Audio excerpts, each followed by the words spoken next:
Unboxing. Dumating na something. Grabe naman.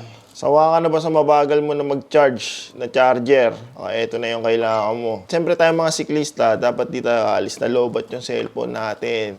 Kung makalimutan mo mag-charge, kailangan mo na ito yung mabilis mag-charge sa charger. Ang brand niya yan, Tranio. Grabe, ganda ng packaging. So, nakalagay dito ay 120 watts siya. Pwede siya pang fast charge din ng cellphone, ng laptop. Ito rin yung magandang gamitin pang full charge ng mga power bank para mabilis mag-charge yung mga power bank nyo na dinadala nyo kapag nagra-ride kayo, di ba? Buksan natin. Meron siyang meron siyang authenticity seal, di ba? Oops, nahulog na.